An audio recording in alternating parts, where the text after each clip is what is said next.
Chairs No Waiting, episode number 791, Mayberry tribute artist Christie McLendon. Two Chairs No Waiting is brought to you each week by the folks over at weaversdepartmentstore.com. Drop by over at Weavers, all kinds of cool things there. You can head over and get Colonel Harvey's Indian Elixir Flask. That's right. You can always keep it with you. Otis recommends it, by the way. And while you're over there, you might want to pick up the Bee Haven wooden cutting board. That's right. It might have a quote from Aunt Bee on there and a very nice little artwork. You check it out. It's really cool stuff. Lots of cool things at Weavers. Go and check it out. Two Chairs No Waiting is also brought to you by donations from listeners like you. The executive producer of episode number 791 is Lisa Allers. I knew I was going to say it wrong. Thank you very much, Lisa, for your support of the podcast. And thank you guys for being here with me as well. We have got a lot of fun tonight. We're going to be hearing from Christie McLendon. Now, Christy is a tribute artist who performs as Charlene Darling. In years past, she was Andalina. She'll mention that during her interview. But she has been performing with all the other tribute artists since about 2010. And I can't believe, here we are 14 years in, and I have not interviewed her for the podcast. I had said I was going to and had not. So you'll hear me telling about how lazy I am in a minute. But I am so glad we finally had a chance. We were down in Gordo, Alabama for Mule Days. And when actually Mule Days on Saturday, it got rained out. So basically they canceled it. So we had an opportunity to stand around and do a nice interview with Christy, and I'm so glad we got to do that. She is one of the very few female tribute artists that have been doing the tribute artist work for quite a while. She's probably been definitely the most consistent for the longest. We've got her, we got the Fun Girls, we got Nurse Mary, and we have Aunt Bee from time to time. Different ladies have played Aunt Bee. But in general, that's about it. We don't have very many females. And Christy is Charlene, and she does a great job because she can sing. She looks like her. It works out perfect. So I don't want to give a whole lot of information. We'll just head on in and let her tell her story because you're going to learn a little bit more about her and just how she got started and things like that. I hope you're going to enjoy that. And I know I really did. And after we finish and come back, we're going to play a little bit more Mayberry trivia. And the trivia this week is like it was last episode. It's going to be about moonshiners. Okay, so stick around and you'll see how you can do. So let me hand this off to Floyd. Actually, me dressed almost like Floyd from a couple of weeks ago in early June when I was able to interview Christy. And let's hear from her as we go forward. So take it away. All right, everybody. Hey, we're here on the podcast. I got a special guest with me tonight. We got Christie McLendon. Hey. She is our Charlene tribute artist. And we just wanted to give her a talk. She's not been on the podcast yet, and I don't know why.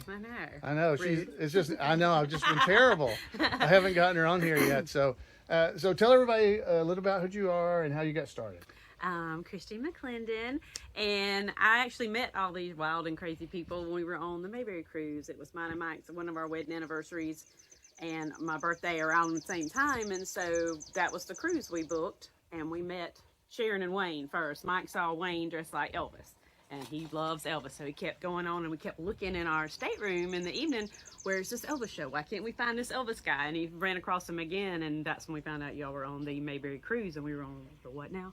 We had no idea there was a whole Mayberry thing. I mean, we love the show, watch the show all the time, but we didn't know there were festivals and all these things that were dedicated to it like that. And so Sharon said, well, if you look like Charlene, we talked about it. I sang Salty Dog for her or whatever. And she said, well, I'll hire you. And I thought, sure you will. Sure. This doesn't happen. And so, but when we got home, she called me a couple weeks later and said, no, I'm serious. If you get your costume together and come. And so we went to Mayberry Days that following year, and I had found a costume. I was going to get something made because I couldn't find the dress and I was looking on eBay and ran across an estate sale and found that dress. It's homemade. You can see the stitching And it's inside. almost exactly. It really is a pattern in the black and white. It looks just like the pattern of that dress. You know, it's so funny. I asked Maggie one time what color was hers, and she said it technically was blue. Oh. But if I did it in blue, I don't feel like it would look in black the way that one looks in black and white. So that's why I've never even tried to get another one. I just don't think I could top that dress. Yeah, that thing looks. If you've ever seen her, guys, it looks exactly like Charlene's dress. It's so good. Insert picture. How many do you have? Just one? Just the one. I know I'm constantly trying to wash it and keep it hang it up to dry. So if it messes up, I'm done for. Oh man, yeah, because I've got I don't even know how many Floyd outfits I have. So wow. That's my second sweater though, because I did the sweater, started coming unsewed in places, and then I had a whole red Sharpie in the pocket. I had made a pocket on the inside, and the Sharpie lid came off, and I got it out of the closet, and the entire side of it looked like I'd been shot. It was blood red, you know. And see, these are the things people don't know about that the tribute artists have to deal with. So we have. I've definitely had coats that have big black stains where my Sharpie doesn't come out. No, it doesn't come out good.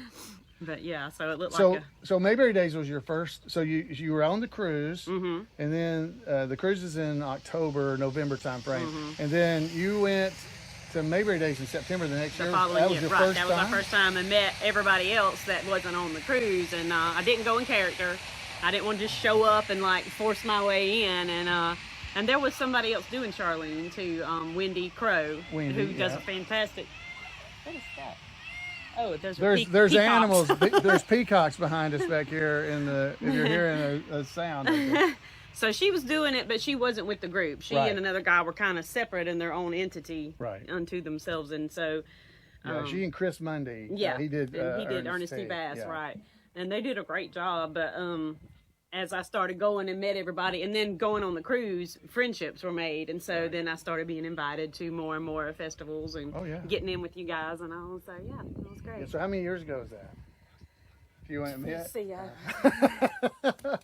It's been a while. 13 years. 13 or 14, somewhere around that range. Yeah. It's been quite a while. It's hard for me to believe it's only been that long. I know. It doesn't seem like it's been that long. Well, Christy has jumped in. I mean, as one of the tribute artists, there's not that many ladies. There's not that many ladies. And she really jumped in and started really participating, coming up with ideas for stuff. You write your own songs. She's got like Mayberry Woman in that one. Yeah, Mayberry Woman. That said the Redneck Woman. And then I have that song, the Carrie Underwood song, Maybe Next Time He'll Think Before He Cheats. And that's about the episode where Charlene catches Dud, you know, or thinks he's off hollering flinch, punching one another in the arm, hollering flinch. So there's a whole song there that I made up about that. And then we have one about Ernest T. that's set to the Beatles' Let It Be, but except it's Ernest T. Howdy do to you and you. It's me, it's Ernest T. So some of those are on my YouTube page. Oh, yeah. She's done and she's done other things too. She and her husband Mike. We'll get to that in a second if I can remember. But so you started doing Charlene with us, and then you went to the cruise, and then you've been really at almost every event. Yeah, since then, pretty much as got more with you guys. Yeah, the bigger events I've been to, and even some of the smaller ones now they're calling and going, yeah, we'd like for this character to come. Whatever. Yeah, because literally, guys, she sings, she's got the whole thing of Charlene down. She can do the whole thing. And she went as Andy Lina for quite a while because of Maggie, because we didn't want to interfere with Maggie being Charlene. So she was Charlene's daughter. The darling baby. But in tribute to Maggie now, we just call her Charlene because it was so hard for all the tribute artists, especially me, to not call her Charlene because she looks just like her mom. That's what when Maggie passed, everybody's like, were you just going to be Charlene? At first I was like, well, I don't know. I've invested a lot of time into creating this Andy character. But even at that, people still called me Charlene the majority of the time. And you're not going to go around constantly going, no, I'm correct. And it just really got, so I just let it go. People call me what you want to call me. Right. Just don't call me late for dinner. That's right. So we're just calling her Charlene all the time now because, like I said, it was almost impossible not to do anyway. Because she looks like Charlene when she's dressed up in her outfit and everything. And so for your hair, when we first met you, I remember meeting you. Wayne and Sharon introduced us, and your hair was not as blonde as it is now. It was more highlighted and like a darker brown blonde, and it was cut differently. So do you keep your hair pretty much like this all the time now? I usually, right before Mayberry Days, I get it cut to this length. and then I don't have to cut it again, because even as it gets longer, as long as it stays in that same basic shape, it works. And but now here lately we've had more festivals. It's like we had a few years where there were only 1 or 2, but now there's more, so I'm having to have it cut again in the spring ahead of Granville. I usually get it cut trimmed up at Granville. In Granville, Tennessee, the Mayberry I Love Lucy Festival. So I won't cut it again until right before September, so then it works for that, and then the Mayberry Cruise, because it's right after it in October. So. That's good. Well, the reason I asked is because I have had this haircut, the Floyd haircut, for 30 years. In the winter, sometimes it gets a little longer. Yeah, and you get that beard and get a little shaggy. Yeah, and I grow a beard in the winter sometimes. But basically, I've had this exact same look forever. The mustache, everything. So yeah, I used to be a hairdresser years ago. I actually got a cosmetology license. I cut hair, did hair for years. So I color it myself, because to keep it without looking like, white trash Barbie, I have to color it like every 3 to 4 weeks, and so I just keep it at home and do it myself. Oh, okay. Yeah, see, mine's I used to put silver in my hair to make it gray. Now I don't have to do that. I know anymore. You guys are all aging into your characters. I'm kind of aging out of mine. It won't be long. How much you don't longer? Look like it. 18 and a skinny giggling girl is what Andy describes her. We're already past the skinny part. You're doing pretty good. You're doing all right. All right. So then once you started doing it, you obviously really enjoyed it, or you wouldn't have kept doing it. How have the crowds reacted to you? Yeah, they love it. It's funny how many people will come up and go, "You look just like her." Or I get asked, "Are you really her daughter?" No.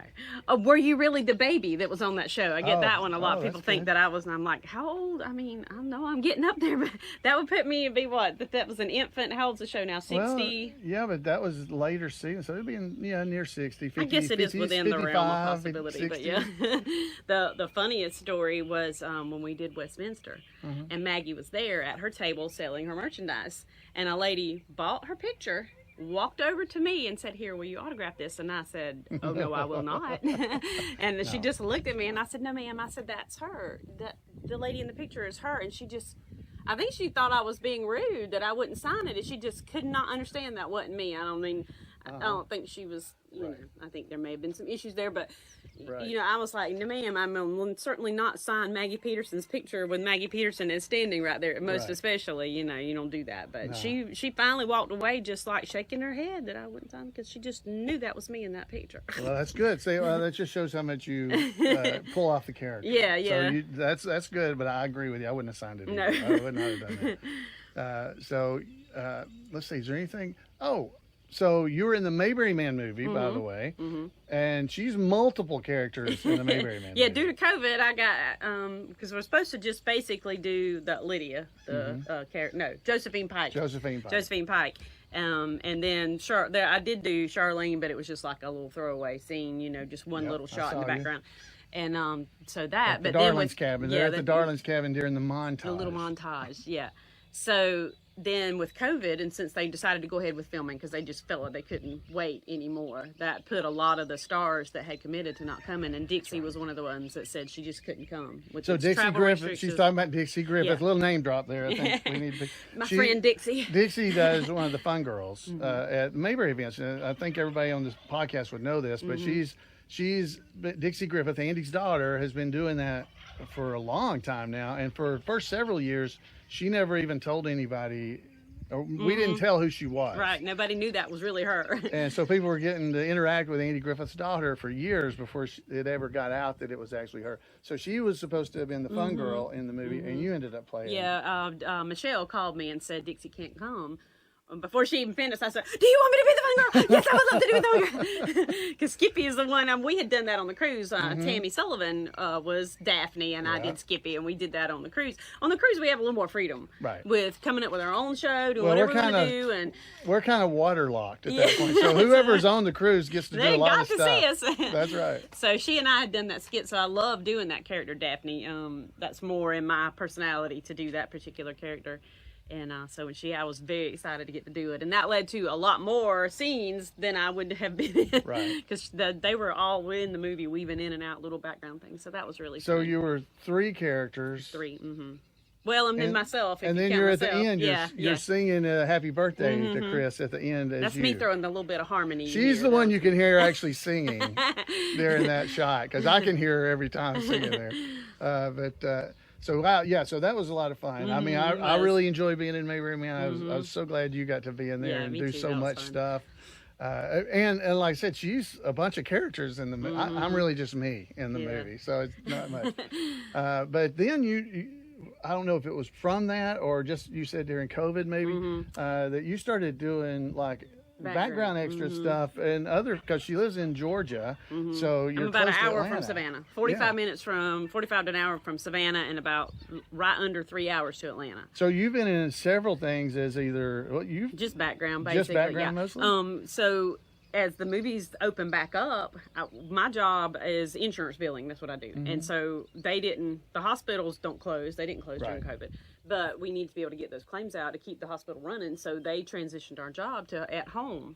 And that meant I could work anytime, anywhere. And so I started seeing, as the movie industry opened back up, I would see these casting calls, and I thought, I'm going to put in for that. And the very first one I put in for, I got picked. And I was like, oh my gosh, this is great. And it was a Hallmark movie. No one will believe you, I think, is it was called something else while they were filming, but it's like a stalker, teenage girl and her teacher, and ends up he's the one that's the bad guy, not her, but you think it's her the whole time. That sounds. And so I was in a scene in a restaurant eating fake macaroni and cheese, and it was shocking to me that when you watch a movie and there's a restaurant scene, when they were filming that scene, it was completely silent. Yeah, you can't talk because the microphone will pick it up, and you can't hear the actual dialogue of the real people. Every bit of that noise is added in and post, and I was like, what? All the ambience. What? I don't know.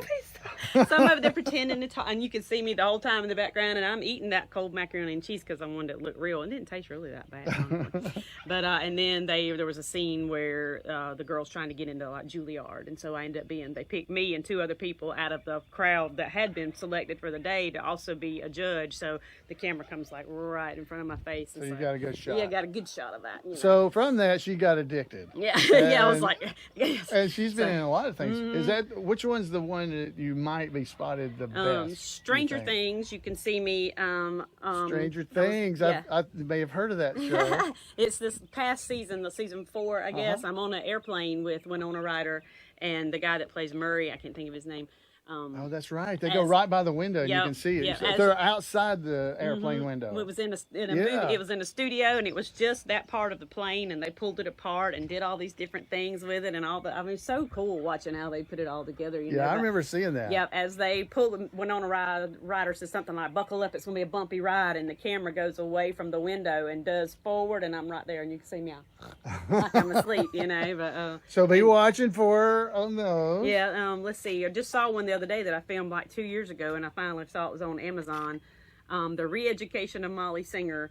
She goes back to college because she messed up a court case, and the court case was my character divorcing her husband. She's the husband's lawyer, and she got there too late, so the man ruled in our favor. And I have a lot of face time in that. That's the one you're actually at the defendant table. Yeah, I have a character name. I'm Mrs. Pebblebrook. If you pause while it's playing on Amazon, my picture pops up along the bottom with my name as Mrs. Pebblebrook. And I was like, all right. I didn't get a line, but the camera's like right on us. She burst through the door. But what's funny is she burst through the door, and then she ends up leaving. And as they reset all the cameras, we had to pretend she was bursting through the door. So we wheel around to look at her coming in, you know. But that was great to get picked because you got just a featured extra when you have like a character name, but you still don't have any lines. That's awesome. There's another Hallmark movie, Switched Before Birth was the name of it, and it was about in vitro. And they actually put the wrong eggs in the wrong woman. She got in another lady's. Wow. And then that lady ended up having a miscarriage, so there was a court case for the custody of the child because it was this lady's child, but this lady gave birth to it. And I was an ultrasound technician for that. So I'm right there. It's the ultrasound and the doctor and the lady. You post some of these clips sometimes because I've seen some of these. Yeah. I've seen these. I've not seen the movies, but I've seen some of these clips. Origin That's was awesome. the most big budget one I've been on. The Ava DuVernay was a director, and there was tons of people in that. And you met Donna Mills, right? Yeah, I was Donna Mills' stand-in for that. Stand-in for Donna Mills. Because I'm the same height and same hair color, so they set the camera, the lighting, and all of that on you. Then you move out the way, and the star gets in there, and they film the scene. So it was her stand-in. So she's the stand-in for Donna Mills. See, that's a big deal. It's not fair. She looks great. It's like Ruta Lee. Do you age at all? I mean, my gosh, she's still so pretty. That is so cool. That one I was in a Nazi. I was a Jewish cutting hair. And we actually did cut their hair. The rate for the day was $600 if you would let them cut your hair. And we were hacking away at it. And oh my goodness. There were 4 ladies hired that day, but mine, I think I'm the only face you see of the people cutting hair. They were showing the people, but mine, you can see me really good after several seconds of screen time. That goes all the way full circle back. You had learned to cut hair. That's right. I'm an actual hairdresser, which is how I got booked. I was there the day before in another scene, and the lady was remarking on you have to roll your hair in sponge rollers, and then you go to set, and they fix your hair for that 50s, 40s, 30s style. It's very similar, Yeah. And she said, wow, you've done such a good job. And I said, well, I used to be a hairdresser. She said, we need somebody for tomorrow. And I was like, well, I don't have a license anymore. I'll let it go. And she goes, I don't care. I just need somebody that can do, And I didn't realize we got paid the same rate as the people that were cutting hair. And I was like, I think it's $600 to hack some poor kid's hair off. Or it was a woman. And I cut like 3.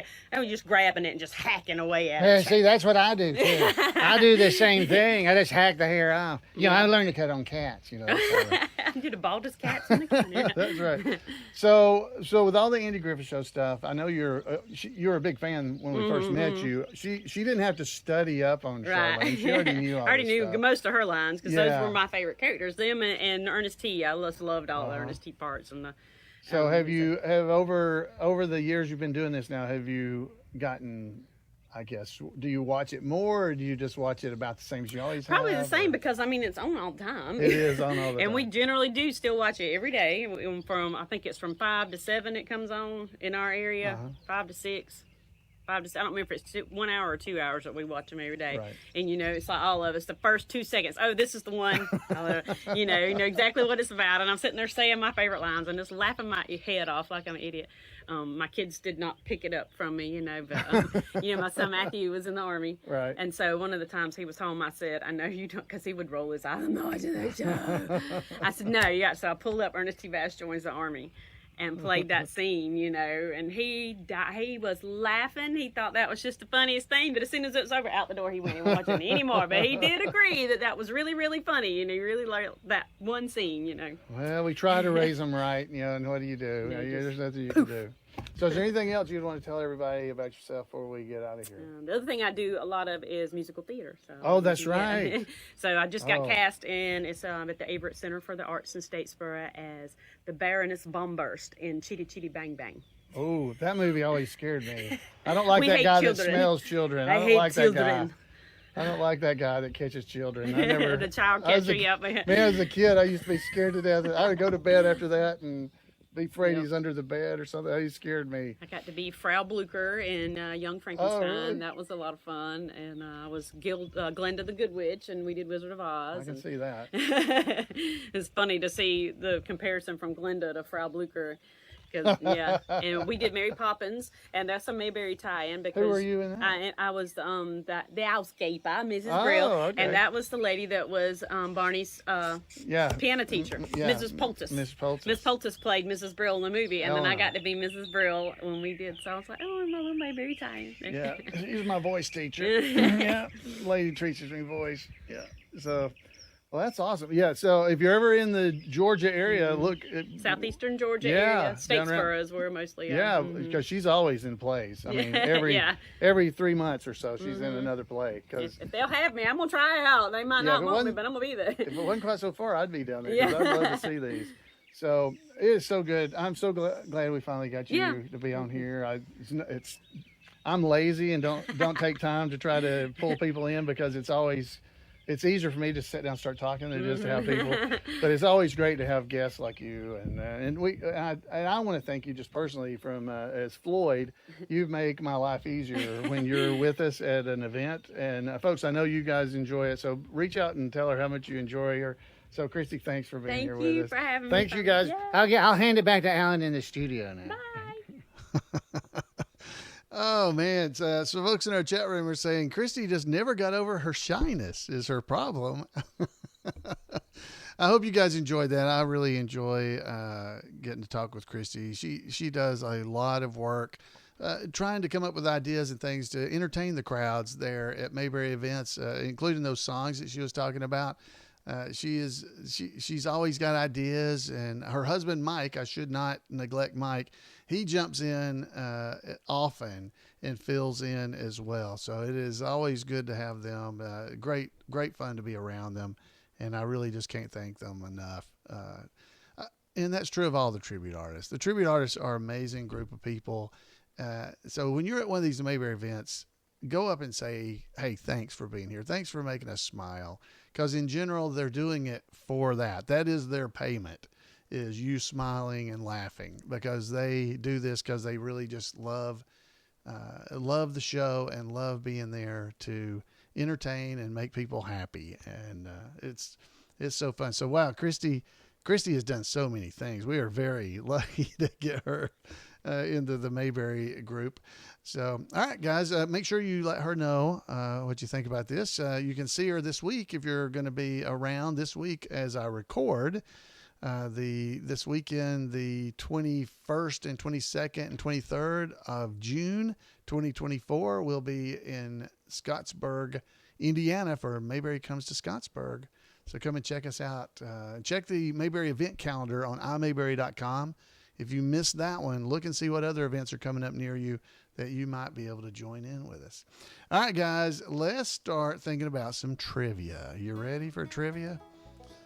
The trivia this week is all about moonshiners, same as it was last week. We did moonshiners last week, and once again, provided by Paul Mulick.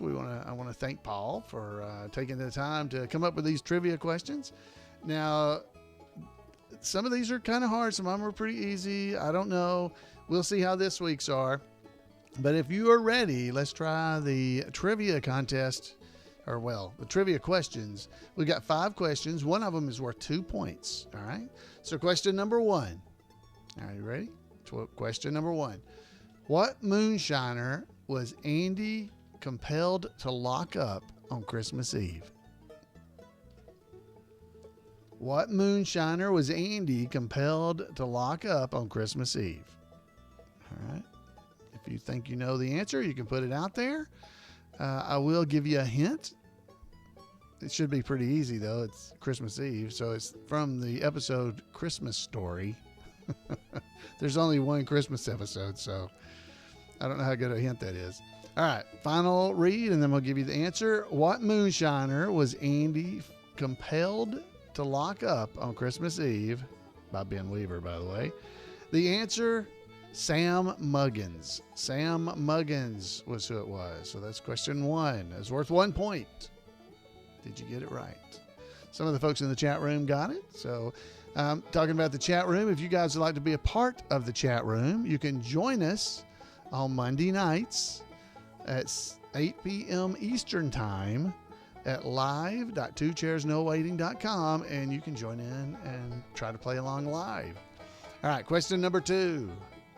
Who operated a still in the basement of the Rimshaw house?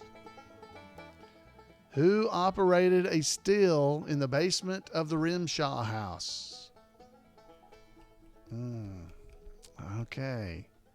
So a little hint of who operated a still in the basement of the Rimshaw house. The hint, it's from the episode The Haunted House. I already said the Rimshaw house. I don't know. That's not a very good hint from me.